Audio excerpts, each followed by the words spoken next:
Hello students, we have already discussed about combination reaction and decomposition reaction. Now we are going to the third type of reaction, that is displacement reaction in the chapter. Okay, displacement reaction is, as the name suggests, displacement. Displace होना मतलब अपनी position change करना. ठीक है, when ever the reaction is going on, जब भी कोई substance सिर्फ अपनी पोजीशन चेंज कर रहा है उस समय जो रिएक्शन हो रही है, तब ऐसी रिएक्शन को हम क्या कह रहे हैं, डिस्प्लेसमेंट रिएक्शन.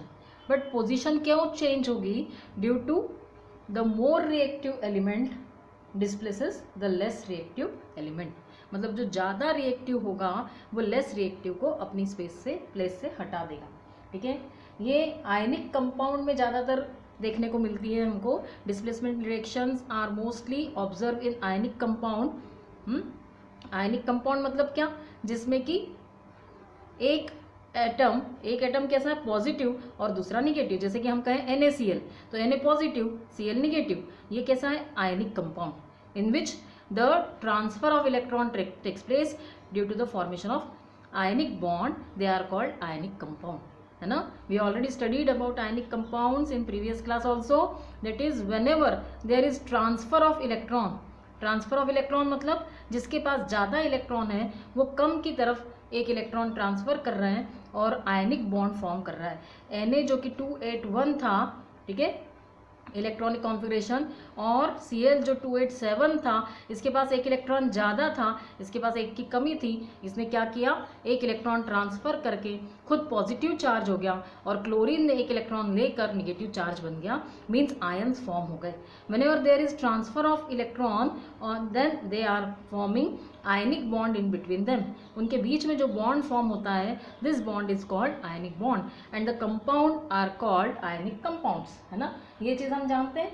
तो ये जो डिस्प्लेसमेंट रिएक्शन है ये जनरली आयनिक कंपाउंड्स में देखने को मिलती है in aqueous solution. Aqueous solution मतलब ये भी हमने बात की थी पहले ही दिन कि aqueous solution means having some moisture और इन अ सॉल्यूशन फॉर्म. जैसा कि नेम में ही दिख रहा है, डिस्प्लेसमेंट मतलब अपनी जगह बदलना. पर इस रिएक्शन में हमको ये देखना है कि ऐसे केमिकल रिएक्शन जिसमें मोर रिएक्टिव, जैसे कि मैंने बोला एक कोई कंपाउंड है AB, ये आपस में एक कंपाउंड फॉर्म हो रहा है और किससे रिएक्ट हो रहा है, C से. When AB react with C, then अगर C ज़्यादा रिएक्टिव होगा, अगर ये हाईली रिएक्टिव एलिमेंट होगा तो अपने पोजीशन से B को हटा देगा. ठीक है, कई बार दो फ्रेंड्स होते हैं, दोनों दोस्त हैं, तीसरा दोस्त आया, ये बोलेगा कि मैं यहाँ बैठूंगा. ठीक है, अगर ये इसकी पोजीशन लेना चाहता है, अगर ये हाईली रिएक्टिव दादागिरी दिखाकर इसके साथ बैठ रहा है, तो हम कह सकते हैं कि ये ऐसी बनाकर क्या बना देगा, B अलग कर देगा. Means A and C combine together and B will displace from its position. क्यों? क्योंकि ये हाईली रिएक्टिव था, ये ज़्यादा रिएक्ट करने की इसमें टेंडेंसी है और ये B को जो कि लेस रिएक्टिव एलिमेंट है उसको डिस्प्लेस कर देगा. और सिर्फ रिएक्शन में चेंज क्या हुआ, डिस्प्लेस हो गई ये position. AB plus C gives rise to AC plus B. Combination और डिकम्पोजिशन में हमने देखा था कि दो एलिमेंट कंबाइन होकर एक सिंगल प्रोडक्ट बना रहा है, कॉम्बिनेशन रिएक्शन. एक सिंगल रिएक्टेंट जब दो या ज़्यादा प्रोडक्ट में टूट रहा है तब हम उसको कह रहे थे डिकम्पोजिशन रिएक्शन. यहाँ नाम में ही हमको दिख रहा है डिस्प्लेसमेंट रिएक्शन, मतलब सिर्फ अपनी पोजीशन को चेंज करना, डिस्प्लेस करना. जब AB जो रिएक्ट हो रहा था C के साथ, वो AC कंपाउंड बनाकर एलिमेंट B को अलग कर दे रहा है. ठीक है, जैसे कि अगर हम एग्जाम्पल देखें, सबसे बेस्ट एग्जाम्पल अगर हम देखें, ये है CuSO4 प्लस Zn. ओके, अगर CuSO4 प्लस Zn अगर हमने कर दिया, देन मतलब हमने अगर जिंक मेटल को कॉपर सल्फेट में डाला, copper sulphate which is also called blue vitriol, blue coloured solution होता है इसका, है ना, ब्लू विट्रॉल, नीला थोथा हिंदी में कह देते हैं. CuSO4 कॉपर सल्फेट सॉल्यूशन में जिंक का एक पीस डाल दिया या जिंक का ग्रेन्यूल डाला. देन व्हाट विल हैपन, जो जिंक है ये मोर रिएक्टिव मेटल है as compare to copper. So positively charge और निगेटिव चार्ज दो आयन इस कंपाउंड में प्रेजेंट है, एक मेटेलिक फॉर्म में है और एक नॉन मेटेलिक फॉर्म में है. और ये मेटल जो कि हाईली रिएक्टिव मेटल है as compare to copper, then it will displace the copper from its solution and will form ZnSO4 plus Cu. For this we have to learn the reactivity series also. ऐसी reactions में ज़्यादातर हमको colour change देखने को मिलता है.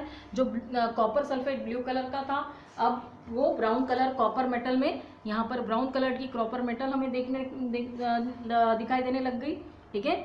Likewise CuSO4, एक और एग्जांपल अगर हम दें तो जैसे कॉपर सल्फेट CuSO4 प्लस मैंने इसमें मैग्नीशियम रिबन डाल दी या मैग्नीशियम का एक पीस डाल दिया.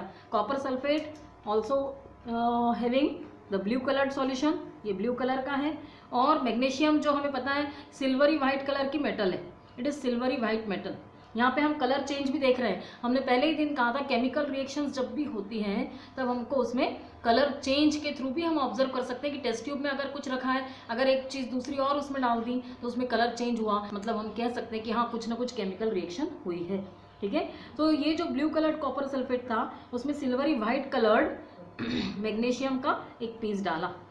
ठीक है. तो ये जो सॉलिड पीस इस कॉपर सल्फेट के सॉल्यूशन में डाला है, मतलब ये एक्वस सॉल्यूशन है, पानी में इसमें मिला हुआ है.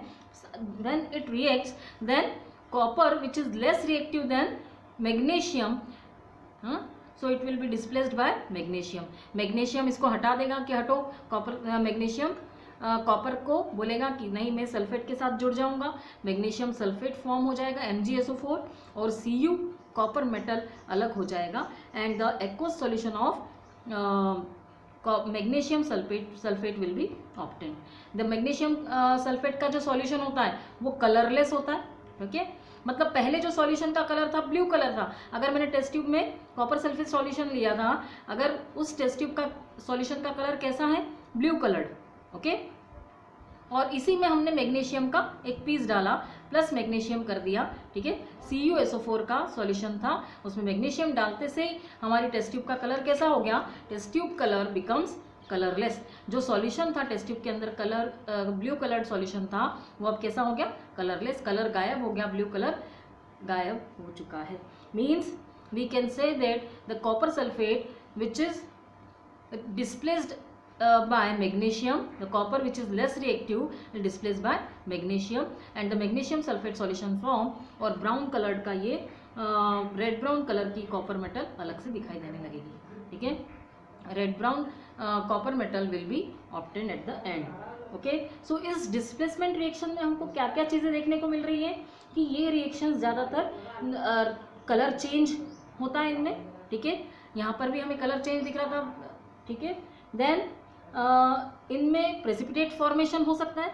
ये जो कॉपर सल्फेट बना, ये मैग्नीशियम सल्फेट बना, ये इट में be the precipitate mean solidify हो सकता है. ये सॉलिड कॉपर ऑब्टेन्ड हो गया है एट द एंड. ठीक है. This can be shown by ionic compounds. हमें ये भी पता है कि ये जो रिएक्शंस हैं आयनिक कंपाउंड में ज़्यादातर देखने को मिलती हैं. ठीक है. And these are redox reaction also. Redox reaction means ion exchange हुआ है, जो पॉजिटिवली चार्ज है वो कैसा हो गया है, दूसरे नेगेटिवली चार्ज एटम के साथ हो रहा है. ठीक है. so there is redox reaction also. We will later discuss about redox reaction. Okay. Firstly, for learning about this displacement reaction you have to remember the activity series, or we can say that reactivity series of metal. तो reactivity series क्या है, reactivity series of metal means इसमें हमें elements के order दिए कि कौन ज़्यादा रिएक्टिव है. ठीक है. The series of metal in which they are arranged vertically in order of decreasing reactivity from top to bottom. जैसे जैसे हम नीचे की तरफ जाएं तो हम देखते हैं कि रिएक्टिविटी डिक्रीज होती जा रही है. ऐसी एक सीरीज यहाँ पर दी गई है जिसमें कि सबसे जो हाईली रिएक्टिव एलिमेंट है जो अभी तक अर्थ क्रस्ट में ऑब्टेन हो चुके हैं उनकी बात करें तो जो हाईली रिएक्टिव एलिमेंट है वो सबसे हाईएस्ट हाईली रिएक्टिव एलिमेंट कौन है, potassium. Okay. As you already know potassium having the symbol K. Okay. It is highly reactive. Then sodium. Okay. Sodium Na. After that calcium. ये कैसी है, सबसे highest reactive. Then sodium उससे कम reactive, calcium उससे भी कम reactive. ठीक है. Ca. Then magnesium is again less reactive than Mg. ठीक है, इस रिएक्टिविटी सीरीज का यूज हमें इस तरह आएगा कि जो हाईली रिएक्टिव मेटल किसी सॉल्यूशन के साथ रिएक्ट करेगा तब वो उस लेस रिएक्टिव मेटल को डिस्प्लेस कर सकता है। अगर हम उल्टा कर दें तो लेस रिएक्टिव मेटल कभी भी हाईली रिएक्टिव मेटल के को डिस्प्लेस नहीं करेगा, इसलिए हमें बताना पड़ेगा कि इसमें कोई रिएक्शन नहीं हुई है। ठीक है, मैग्नीशियम के बाद आता है aluminium, then next is zinc, Zn, then iron. Just revise this and learn this. I think you have already learned it in class 9th or not, no, lead, Pb, okay. Then hydrogen को भी इस series में हमने शामिल किया है क्योंकि ये दोनों तरह का कैरेक्टर शो करता है. It is sometimes show metallic character as well as non metallic character, so it is included in this reactivity series. Copper, Cu, then mercury having the symbol Mg, and silver, then platinum and gold, silver, gold, okay, silver having symbol Ag and gold having symbol Au. So this is the reactivity series. It is the highly reactive metal and it is the less reactive metal, high to low. Clear? So in this way we can say that if MgSO4, अगर देख MgSO4 magnesium बैठा है, इसका solution है और उसमें मैंने calcium डाला, ऊपर वाली मेटल डाल रहे हैं, तो कैल्शियम क्या करेगा, मैग्नीशियम को डिस्प्लेस कर सकता है और क्या बना सकता है, CaSO4 प्लस Mg.